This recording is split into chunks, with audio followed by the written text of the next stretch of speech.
Infelizmente, na minha vida como pastor, muitos anos, eu já encontrei casos e casos de pessoas que eram extremamente zelosas, assíduas na igreja, líderes na igreja, intransigente com o pecado nos outros, particularmente, não é? E pessoa de oração, não perdia uma reunião de oração, não perdia um culto de doutrina, participava de tudo na igreja e eu ficava impressionado.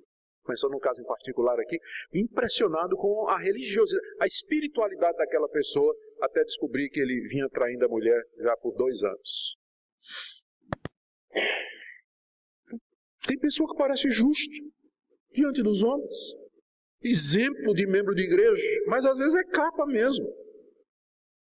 Parece justo diante dos homens, mas o coração está cheio de hipocrisia e de iniquidade. Jesus usa 2 exemplos aqui.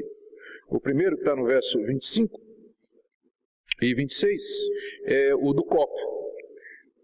Todo mundo sabe o que é tomar vitamina de abacate num copo de cristal grande.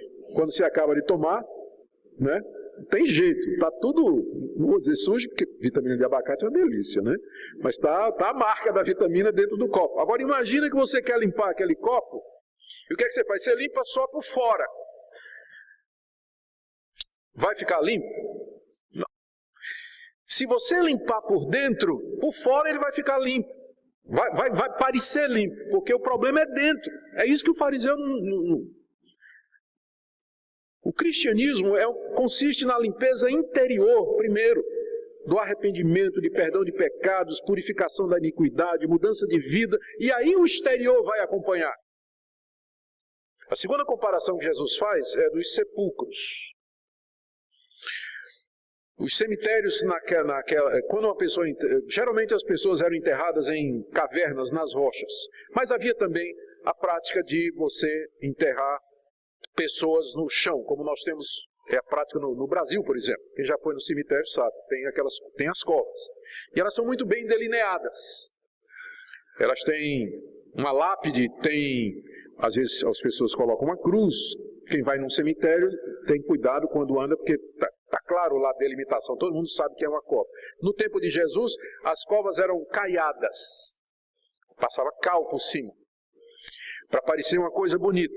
E uma sepultura é um exemplo disso aí. Por fora ela está caiadinha, pintadinha, está bonitinho, mas por dentro os mortos já estão se decompondo.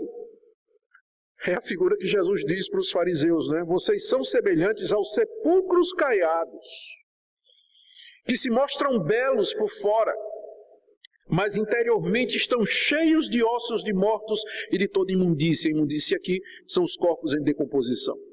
E é chamado de imundícia porque na lei dos judeus quem tocasse num morto ficava impuro, ficava imundo. Por isso que é chamado de imundícia aqui. Essa é a segunda ilustração que Jesus usa para dizer por que ele está condenando os fariseus. Porque eles se preocupam com o exterior e esquecem o interior.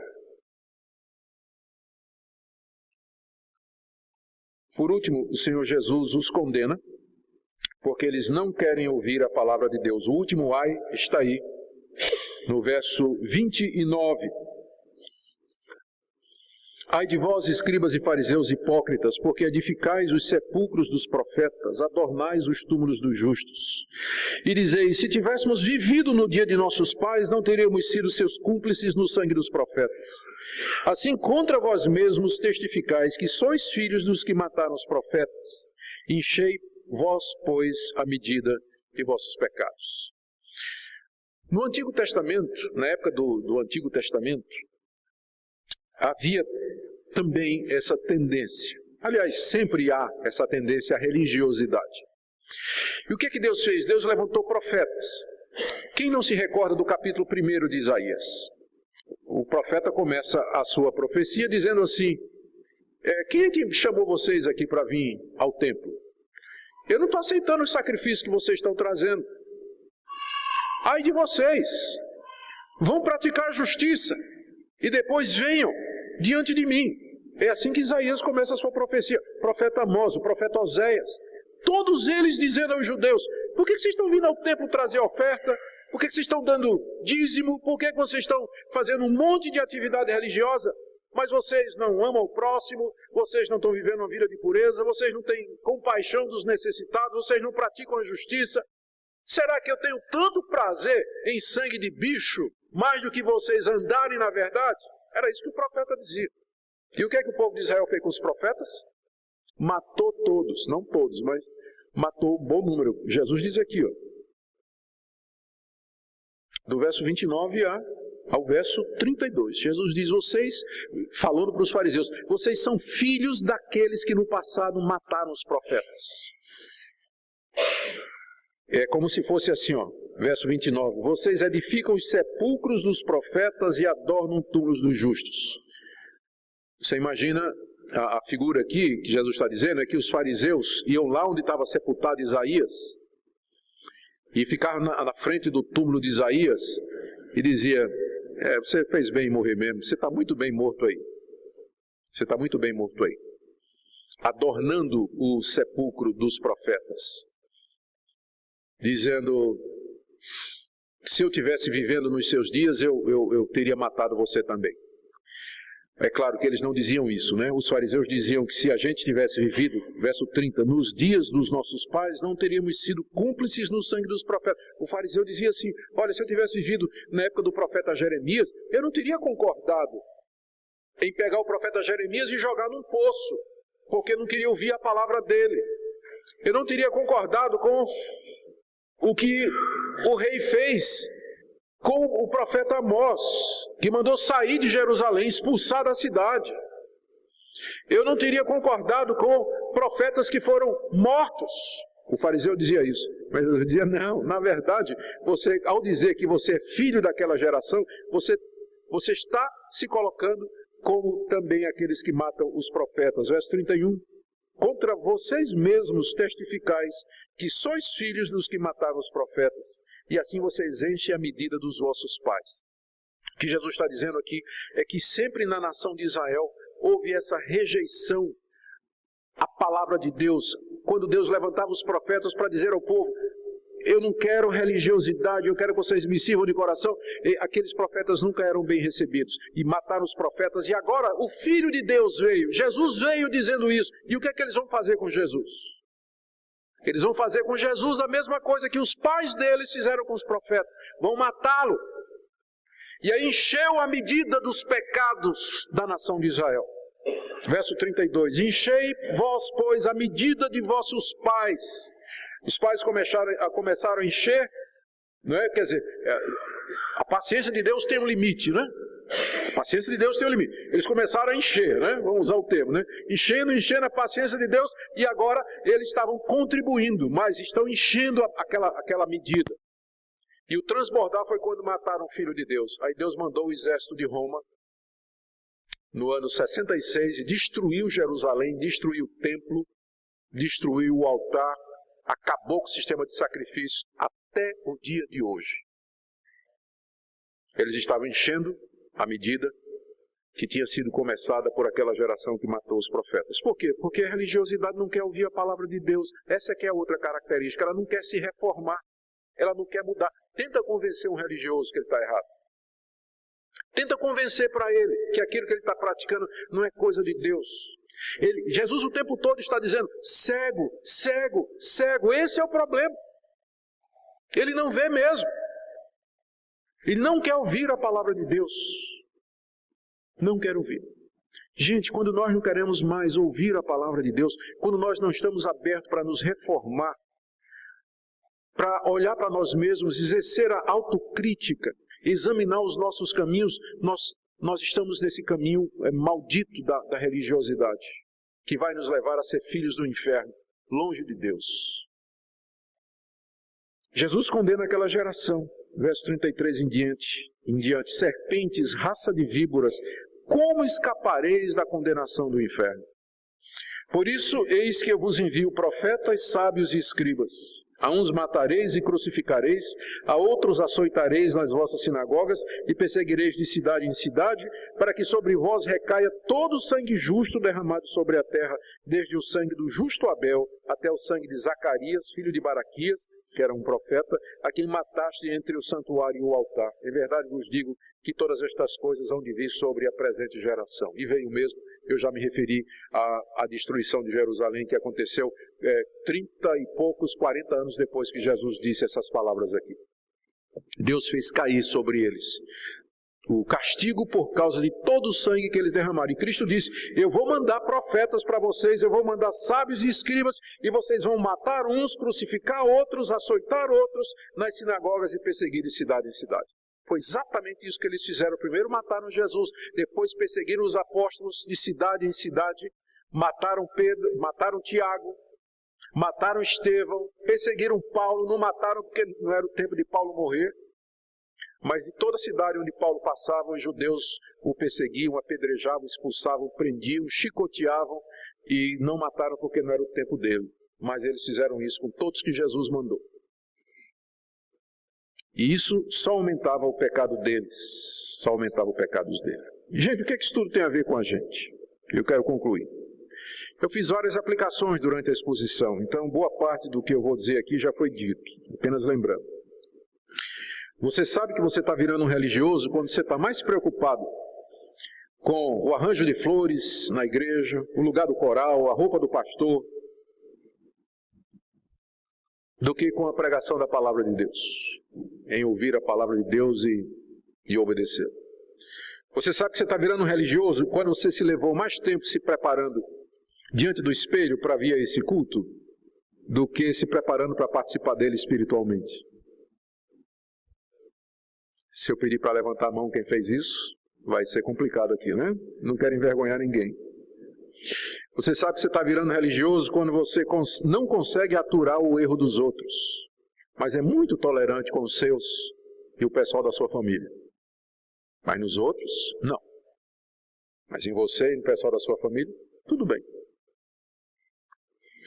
Você sabe que você está virando religioso quando você participa de todas as atividades da igreja, faz um monte de coisa para Deus, mas você não tem mais tempo para a sua família.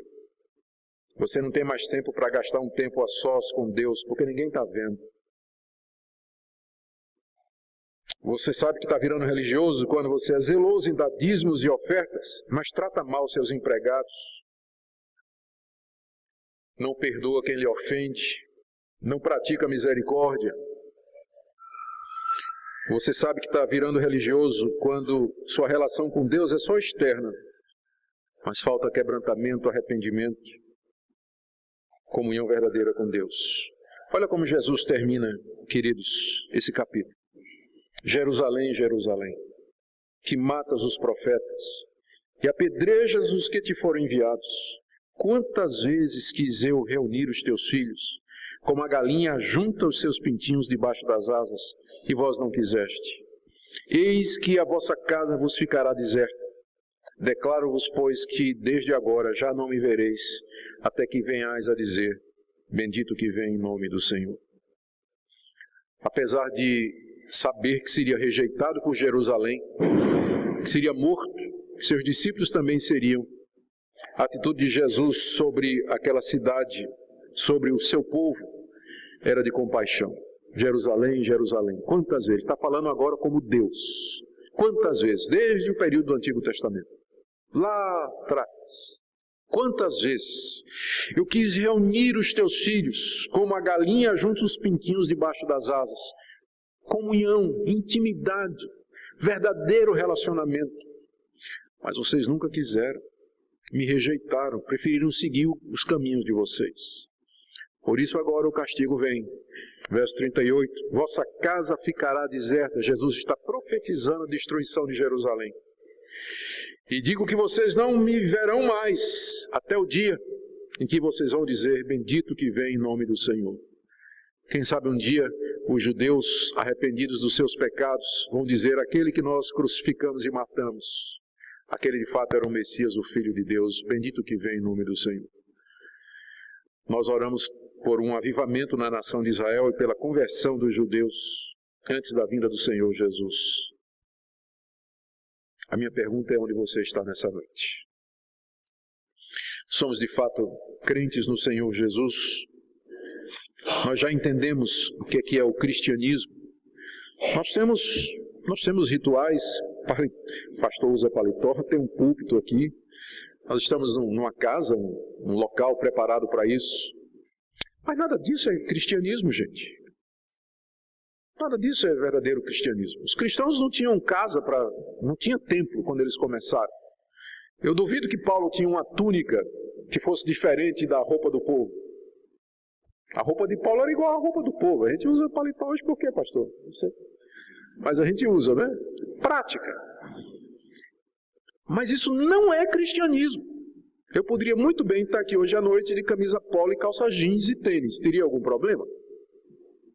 Mas não vou fazer isso não, pastor, quando o senhor me convidar outra vez. Pode ter certeza. Eu tenho certeza que ele também pensa como eu. Tenho certeza absoluta disso. Mas eu estou exagerando um pouco para dizer que tem gente que, e para eles é inadmissível. Que cristianismo tem que ter isso. São coisas que a palavra de Deus nunca falou. E geralmente essas pessoas que são mais críticas, são pegadas nessas coisas, elas acabam sendo um tropeço. E a gente acaba perdendo de vista o que é mais importante na lei.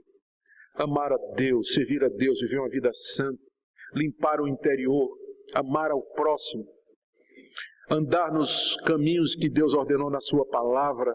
Isso vai nos fazer cada vez mais humanos e não hipócritas. Isso vai nos fazer simples, transparentes, queridos, amados, uns diante dos outros. Eu espero que você não esteja confundido essa noite. Mas eu queria que você sondasse seu coração e que você examinasse diante de Deus os seus motivos. Por que você quer ser cristão? Por que você quer ser parte da igreja? Por que você quer ser chamado de evangélico no sentido verdadeiro da palavra, ou ser filho de Deus? Por quê? A resposta é porque você é um pecador perdido. E que Deus nos oferece salvação gratuita mediante Jesus. E que o sentido dessa vida é amá-lo e servi-lo e amar o próximo como eu amo a mim mesmo. Tudo mais é invenção. Ou tudo mais são propósitos e intenções que partem do coração humano. Quando a gente usa isso para se promover ou qualquer outros fins como esses que eu descrevi aqui. Que Deus use essa palavra, queridos, para nos fazer amar o Evangelho mais e mais. Amém? A hipocrisia religiosa nos leva a um estado de conformidade externa, onde somos mais preocupados com a imagem que projetamos do que com a verdadeira transformação interior que o Espírito Santo opera em nós. É fácil nos perdermos em rituais, tradições e performances, mas essas ações não têm valor se não vêm de um coração sincero. Em Tiago 1:22, somos exortados a serem praticantes da palavra, e não apenas ouvintes, enganando os vossos próprios corações. A verdadeira fé se manifesta em ações que refletem a verdade do Evangelho. Além disso, devemos estar cientes de que a hipocrisia não afeta apenas a nossa relação com Deus, mas também o testemunho que damos ao mundo. Quando vivemos de forma contraditória, anunciando a graça salvadora de Cristo, mas nos comportando de maneira que contradiz essa mensagem, estamos minando a credibilidade da fé que professamos. Em Romanos 2:24, Paulo nos adverte, porque, como está escrito, o nome de Deus é blasfemado entre os gentios por causa de vós. Nosso comportamento e atitudes têm um impacto direto na forma como outros veem a mensagem de Cristo. Como podemos, então, nos proteger contra a hipocrisia religiosa? A primeira e mais importante etapa é a autoavaliação e a transparência com Deus. Devemos buscar com sinceridade em oração, pedindo ao Senhor que nos mostre áreas em que estamos vivendo de maneira incoerente. Em Salmos 139:23, Davi clama: sonda-me, ó Deus, e conhece o meu coração. Prova-me e conhece os meus pensamentos.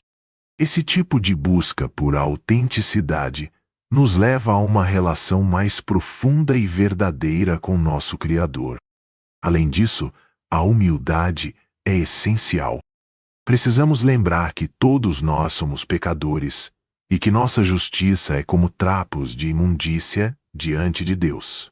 Isaías 64:6.